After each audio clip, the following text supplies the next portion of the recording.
આજે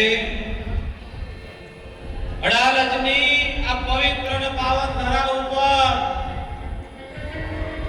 સદગુરુ ડાયરામ મહારાજ, અમારા મધુબા મહારાજ, ચેતનભાઈ, અનિતાબા, અમારા પિતાબા, અમારા સંગીતાબેન, બંને રમેશલાલ બધાના પરિવાર મળી ડાયરામ મહારાજની, સોમદાસ મહારાજની આ તિથિ નિમિત્તે આજે આ જ્ઞાન યજ્ઞ કર્યો છો. એકવાર એમને હું તાળીથી વધાવવા માંગુ છું. ખૂબ ખૂબ ધન્યવાદ. વ્યાસપીઠ ઉપર બિરાજમાન બ્રહ્મનિષ્ઠ બ્રહ્મક્ષોત્રીય મૂળ ગાદીથી પધારેલ બાબુરામજી મહારાજ, જ્ઞાન દાતા એવા અમારા પૂર્ણદાસજી મહારાજ, ઉત્પલ નિવાસી, કોટડી નિવાસી પૃથ્વીરામ બાબુ, બાકી બધા મહાપુરુષો, મારા હૃદયને સ્પર્શ રહેલા બધા મહાપુરુષોને હું વંદન કરું છું. જય ગુરુ મહારાજ. આજે આ પવિત્ર જ્ઞાન યજ્ઞની અંદર આપણે સંતોના સમાગમમાં આવ્યા છીએ. સંત મહાપુરુષના સમાગમથી શું પરિણામ આવે, શું સમજણમાં આવે, વિચાર કરવાનો કે કેમ કે ભારતની અંદર, આખા વિશ્વની અંદર અનેક સંપ્રદાયો ચાલી રહ્યા છે. ભારતમાં જુઓ, સ્વામિનારાયણ સંપ્રદાય, રાધા કૃષ્ણ સંપ્રદાય, બ્રહ્માકુમારી સંપ્રદાય, કબીર સંપ્રદાય, કેવલ સંપ્રદાય, માનવ ધર્મ સંપ્રદાય. ભારતમાં અનેક જગ્યાએ સત્યને ઓળખવા માટે સંપ્રદાયોની સ્થાપના થઈ છે. પણ નિરાંતનું બાળક શું કહે? નિરાંતનું બાળક એમ કે દરેક સંપ્રદાયની અંદર સત છે, પણ સતમાં કોઈ સંપ્રદાય છે, દરેક સંપ્રદાયમાં સત છે, પણ સતમાં કોઈ સંપ્રદાય છે નહીં. આ મહાપુરુષો અજોડ યુક્તિઓ લાવી અને આ જ્ઞાન આપણને જ્ઞાનમાં નિષ્ઠા બેહારે છે. ઘણી વાર આપણને વિચાર આવે, જે મહાપુરુષ એમ કહેતા હોય કે અજર છે, અમર છે, અમર છે, આ અમર અમર કેમ બોલવું પડે છે? આ બધા મોતને બાળી ગયા છે. અમર અમર બોલવું કેમ પડે છે? એ બધા મોતને બાળી ગયા છે. અવિનાશી છે, આ અવિનાશી છે, અવિનાશી અવિનાશી કેમ બોલવું પડે છે? કારણ કે બધા નાશને ભાડી ગયા છે. કેમ કે આ દ્વૈત મટવાનો નથી. અહીં મહાપુરુષ કહે છે, ઘણી જગ્યાએ આપણે સત્સંગમાં જઈએ કે ગુરુજીએ મંત્ર આપ્યો. એ મંત્ર કેમ લીધો? કે મંત્ર, ગુરુજી મંત્ર કેમ આપ્યો કે મેરા ચેલા વૈકુંઠ જાયેગા. અરે યાર, ચેલા વૈકુંઠ જાયેગા, ગુરુ તો ખીચડી ખાતા હૈ અને ચેલો વૈકુંઠ જતો રહે. આ બધું પાખંડ ચાલે છે દુનિયાની અંદર. આ મહાપુરુષોના શરણે જઈએ ત્યારે ખબર પડે કે આપણા સ્વરૂપનો મહિમા શું છે, આપણું સ્વરૂપ કેવું છે. 4 વેદ, 18 પુરાણ, 108 ઉપનિષદ, ગીતા, ભાગવત, રામાયણ, રાત દિવસ તમારા ગુણ ગાય છે સાહેબ. પણ તમને ખબર છે નહીં, આ બધા તમારા ગુણ ગાઈ રહ્યા છે, પણ તમને ખબર નથી. ચંદ્ર સૂર્ય તમારા પ્રકાશે પ્રકાશિત છે, પણ તમને ખબર નથી તમારા પ્રકાશે કઈ રીતે પ્રકાશિત છે. આવા મહાપુરુષના શરણે જઈએ ત્યારે આ વાતને ચોખવટ પડે. કેમ કે કોઈ માનવા તૈયાર થાય કે મહારાજ તમે કાલ તારે એમને હું સમજાવો છો? આ સૂર્ય તો અનાદિકાળથી ચમકી રહ્યો છે અને અમારો પ્રકાશ ક્યારે થાય? પણ અહીં મહાપુરુષો કહે છે કે સૂર્યના પહેલાના તમે છો. વિશ્વની તમામ વસ્તુને તમે જાણો છો. આ જગતની કોઈ વસ્તુ એવી નથી જેને જાણતા નથી. એ બધું તમારી ગમમાં આવે, બધું તમારી ગમમાં આવે, પણ તમે તમને જાણતા નથી. આધ્યાત્મિક જગતનો સૌથી મોટો પ્રશ્ન હોય તો હું કોણ છું? આ વિશ્વની અંદર હું કોણ છું? તો મારી ઓળખાણ મને કઈ રીતે થાય? આવા બ્રહ્મનિષ્ઠ બ્રહ્મક્ષોત્રીય મહાપુરુષોના ચરણે જઈએ તો ઓળખાણ થાય. કેમ? ઘણી વાર બને એક આશ્રમની અંદર એક મહારાજ પોપટ પાડ્યો. એટલે પોપટને રોજ મહારાજ એમ કહે કે મીઠું સીતારામ બોલ. પોપટ રોજ બોલે સીતારામ, રોજ હવાર મત શીખવાડે કે સીતારામ બોલ. એક દળ પોપટને ઈચ્છા થઈ કે મહારાજ આ બધું બોલાવો છો શેના કામે? ત્યારે પોપટના ગુરુજી બોલ્યા કે તને મુક્તિ મળે, તું મુક્ત થઈ જાય.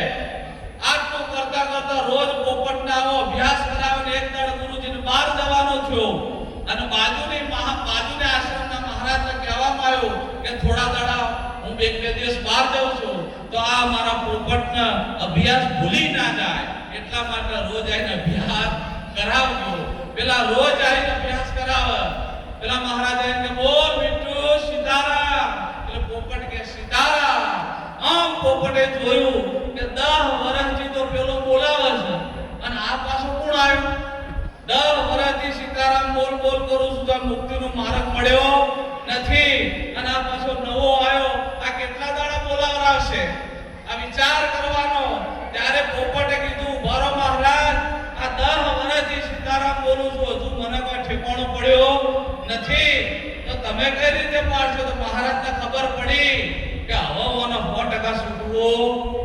જે દિવસે તમારે છૂટવું છે એ દડા મહાપુરુષો છોડી મેલ છે નકર પછી ડોક્ટર બની તમે તો સીએ. એટલે પેલા પોપટને ગુરુજી કીધું બોલ કે ગુરુજી કોઈ કળા શીખવાડો કે કોઈ કરવા નહીં. કાલ સવારે તારા મહારાજ આવે એટલે આંખો પાંખો ફફડાઈને પડી જજે પાંજરામાં. કશું કહેતો નહીં કશું બોલતો નહીં. પેલા તો ગુરુજી સવારમાં આમ જોયું તો પિંજરાની અંદર પોપટ જોવો તો પાંખો પાંખો પોડે કરી આંખો પાંખો ફેરવીને પડ્યો.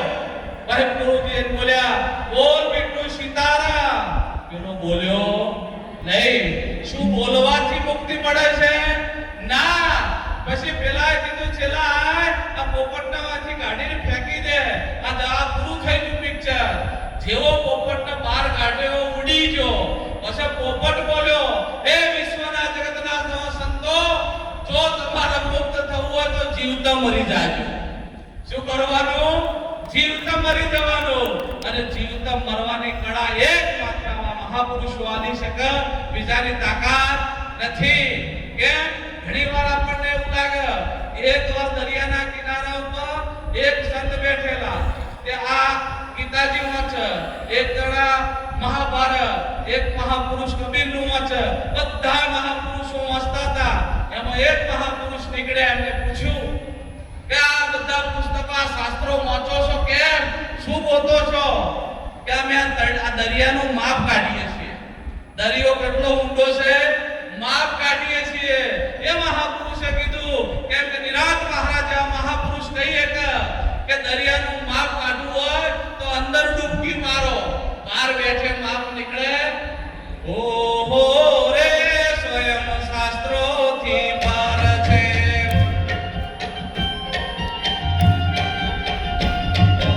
ઓહો રે સ્વયં શાસ્ત્રોથી પાર છે.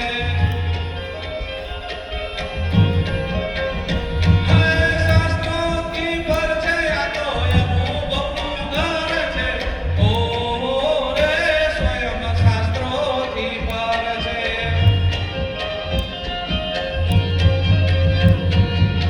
અહીં મહાપુરુષો કહે છે બહુ વિચાર કરવાનો જીવનની અંદર. સંત મહાપુરુષોને સેવીએ અને જીવનને ઉજ્જવળ બનાવીએ પણ આખી મારી વાતને પણ ધ્યાનમાં રાખીએ. શું કહેવું છે? ઓ ચોરોએ ચોપટ લગાઈ રે જગમાં. ચોરોએ ચોપટ લગાઈ.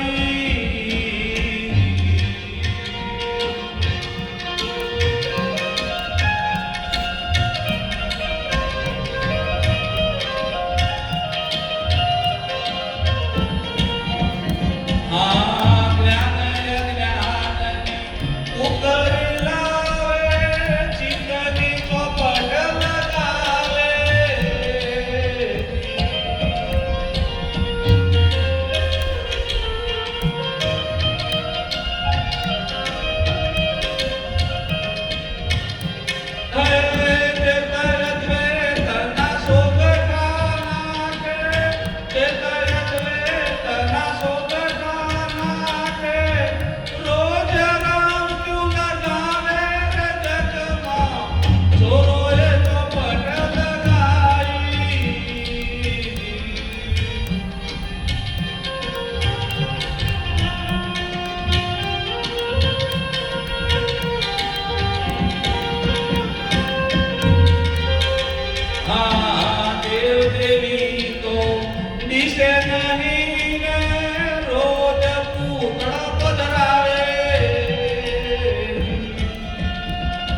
બેટો બેહારે ગાડી વાળો રે ગાદી ઉપર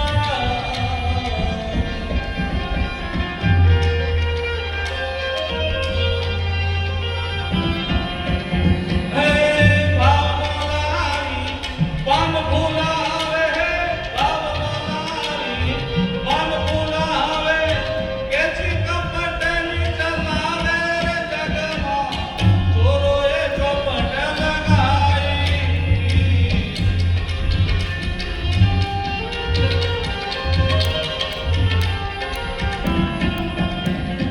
તમામ પાખંડને પાર પાડી અને આ મહાપુરુષો કાળી કામણીમાંથી તમને પાર કાઢે છે અને આ જગતમાં જે સત છે એ સત તમે પોતે છો, બીજો કોઈ છે અહીં આગળ બીજાનો ભાવ તમારી દેહ દ્રષ્ટિ જગતના ઉત્પન્ન પ્રલય કરી રહી છે, પણ આ મહાપુરુષો જો તમને જ્ઞાન દ્રષ્ટિ આલે તમારી દ્રષ્ટિને અભેદ કરી નાખે અને જ્યારે અભેદ દ્રષ્ટિ થઈ જાય ત્યારે બીજું દેખાય નહીં.